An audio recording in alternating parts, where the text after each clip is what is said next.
Jalen Brunson and them. Dyson Daniels talking a while ago, a couple years back. He said Jalen Brunson doesn't want me guarding him. That's for sure.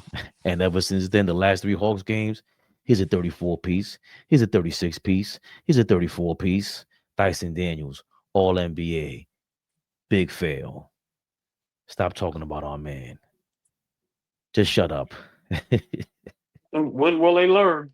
I, I've been saying it now since he's been a Knick. They still don't get it. Okay, y'all keep going out there getting embarrassed. In the basketball world, y'all keep going out there embarrassing yourselves, not talking about my man being top three MVP candidate.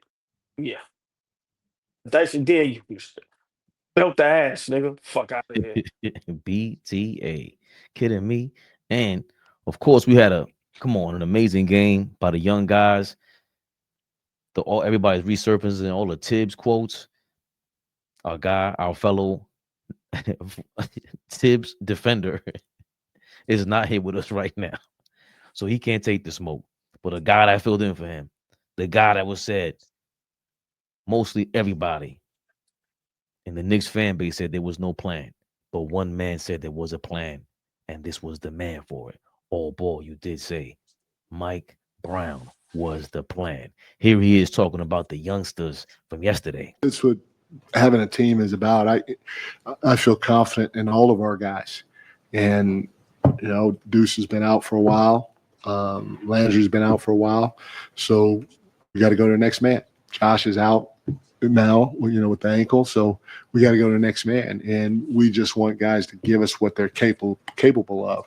We don't want them trying to go outside of their box. But we just want them to give us hard minutes for the time that they're on the floor, and I thought all of our guys did. That's what having a team is about. Next man up. That's the mentality, AllBall. Mike Brown says we live in it, and we saw last year it just wasn't the case, and this season it's a little bit different. Thought I had some audio on this, but he continued about the young guys, specifically Kevin McCullar Jr. Kevin was huge for us. We threw him out there, put him on different guys, had to guard Trae Young after playing in the G League all year. He's our DPOG. If you go to Webster's, you'd see a couple of his plays under verticality. He was awesome.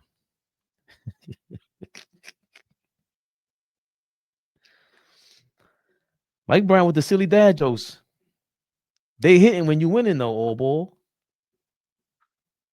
I mean, right now, Mike Brown is living up to his expectation. We all had the right to reserve, early in the season to see, how he was going to look. And, the team, the fans, everybody's responding well, including him. He looks like he knows what he's doing. He looks like he wants to be here. People are scared to come to New York, whether it's to play or to coach. So just to have a guy that, is he's inviting the smoke, and he's out there proving and showing that, hey, I'm a good coach. Big shout out to Kenny Anderson. Y'all know that's AllBall TV family, Mr. Chibs. He played for Mike Brown, and he told me on many occasions, Mike Brown is a good coach. So, us being diehard Knicks fans and not winning for so long and understanding what Thibs had built, because we do have to, respect Thibs, because, he's built a culture here. And, while he was here, we were a good basketball team. But at the same time, Mike Brown has come in and he just totally changed everything in a positive way. And it starts with the young guys. It starts with the minutes that's being given out. We know for a fact guys like Dadier and Krolik and them guys would not be getting in the game if Thibs was here. That's a whole fact. So, for me, it just goes to show you that I've been saying that our brother Flea ain't here, so I ain't gonna allude to it too much because he's not here to defend himself. But from a literal sense, Flea is correct because it looked like we had no plan.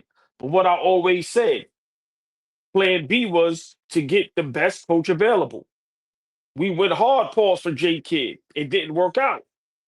The next plan, get the best coach available. Because let's not forget, I was the only one up here saying we are the sexiest team in the NBA and everybody wants to coach here. And everybody laughed at me.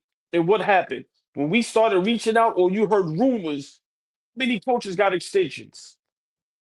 It was about 3 or 4. And we know for a fact JK got an extension. Soon as they thought we was going for JK, and then it just snowball effect. And 2, 3 more coaches got extensions because everybody's like, hold up, nah, nah, nah, nah, nah. And then the next, so to me, the plan B was okay, who's out there? Who's the best available coach? And it was Mike Brown. And, thus far, a lot of us, we were wrong. A lot of us wasn't really sold on Mike Brown. But as we can see, he can coach. He's also a player's coach, which is a great thing. It seems like he's building great relationships with the guys. So for me, I love just what he's doing, not only on the court, but off the court.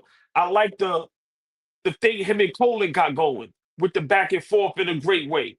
Like, so for me, it just goes to show you, and then Mike Brown not being afraid to try new things. Okay, you young guys on the roster, let's see what y'all got. Okay, we got Yabu Selly. You ain't working out. I ain't scared to sit your bum ass down. Porty, listen, we know we like you at times as a fan favorite, but you look like you're not ready. So you know what? Sit your ass down. So for me, I just like that he's not afraid actually coach. Like I said, I think Tom Thibodeau, no disrespect, I've always said it. I don't think he was a good coach. And I think he was afraid to coach because there were too many times that we complained about this person shouldn't be in the game. Take this person out. So I just love what Mike Brown is doing, and I just think as time goes on, as the season goes on, and we get healthier, and guys start building more confidence and chemistry. I told you, I think after the All Star break, we running away with the East. But listen, Mike Brown right now, thus far, to be in New York, Brunson once again as an MVP candidate playing at an MVP level. Listen, he's doing a hell of a job. So definitely got to shout him out. You know how it goes. It sounded like a little ode to the locks. Jada. Sound anything like Knicks? Sign right here. That's what it was for the head coaches. As soon as they heard the Knicks, they got a crazy bag because Tom Thibodeau got $40 million to go sit down. I know he told Fat Joe, I ain't feeling Worldwide Western them or whatever. I don't know what you're not feeling. You didn't get the job done. And, I'm a little less strict than you are, or a little less intense with Tom Thibodeau than you were. But you had every right to be intense when we see a shooting coach appear. We see more than Rick Brunson getting off that bench, talking to the halftime reporters, talking to the refs, talking to the players. There's a lot that you said last year that people really weren't focused on. Like, yo, how come nobody on the bench is getting up? How come Tom Thibodeau looks frustrated? He's the only one sweating. And it's like, you're standing up for what reason? What kind of plays are you calling? And then a bunch of us did call on the young guys to come into the game. I'll give Thibs his props in terms of he weeded out whoever wasn't NBA caliber intensity guy for the most part. The Cam Redditors of the world, and shout out to Kemba Walker, but he was like, "Yo, bro, I'm not playing him. That's crazy. You signed him. I didn't want him here." And the Knicks gave him a chance. That's the thing that people forget. He was kind of dealt not a bad hand, but they were trading for Cat, and they basically told Tom Thibodeau, "We know y'all had beef before, but we're going this route. We're going this style. We're gonna give you a chance to coach this style of team." And he had his chance. So you got your money, and you had a chance at a similar roster. You didn't play the kids. Kolek, obviously, he took a leap because we were critical about Kolek last year, bro. You ain't looking for your shot. This year he is. Would that have came with more playing time? That's arguable. Anybody could argue that. Clearly, he's a dog, though. But we're happy where we are, and I was so worried before the season started that we weren't gonna be happy with Mike Brown. Like that's the thing. But you know what?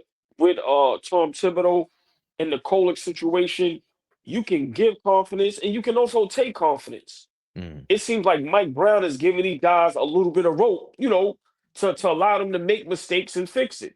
A guy like Tom Thibodeau, you make 1, 2 mistakes, you out of here. You might not see the floor for 3 to 4, 5, 6 games. So we really have to understand, like Tom Thibodeau was attempting to be a disciplinarian to grown men, and we all make mistakes. So I think also what Mike Brown is doing. Listen, man, he's giving guys opportunities, and he's allowing you to make the mistakes and fix it. Like he told Ole, bruh, you 2 or 3 for 10. You took 10 field goals. Bro, we got big dogs over here. If you want to take them field goals, make them. Think about it. A guy like Tom Thibodeau, you're not even staying on the floor long enough to get up 10 field goals. The first turnover, the first thing you do wrong, he's getting you out of there, and it's a wrap. So for me, we really have to understand, like, Tom Thibodeau had to go. I don't know how many Knicks games I went to last season. I went to damn near all the playoff games, and everybody that was there, every fan that I interacted with, none of them liked Tom Thibodeau. And when you have an opportunity to get to the NBA Finals, where the Knicks haven't been in I don't know how long, and you lose both home games. Listen, so for me, You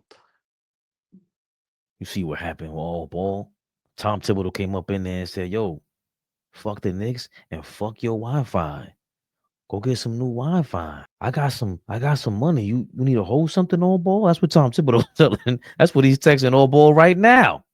But in all seriousness, we did get to see Mike Brown we all falling in love with him because he's just making a lot of these plays, a lot of these coaching decisions that a lot of people would just look at you and go crazy. Like, Flea was going crazy with us, but I think even he's saying like, "Yo, nah, this is the way to go." And now that we are going this way, what are people talking about? What is the defense for Tom Thibodeau at this point? We were 2 games away from the NBA Finals. The year before, everybody knows, I thought that was the best team of my lifetime in January 2024. If you got a problem with that, I don't know what to tell you. And that was with Tom Thibodeau. But even with Thibs, he coached us wrong against the Philadelphia 76ers. I think he coached Achua and he rushed Mitchell Robinson. He benched Precious Achua for I don't even know what reason. And Precious Achua did good. He shut down Joel Embiid. So these things with Mike Brown, combined with all that, it makes it tough. And also what you have to deal with in New York. Mike Brown's doing well now. Got the dad jokes. He's doing his thing in the media. It's cool. Very smooth guy.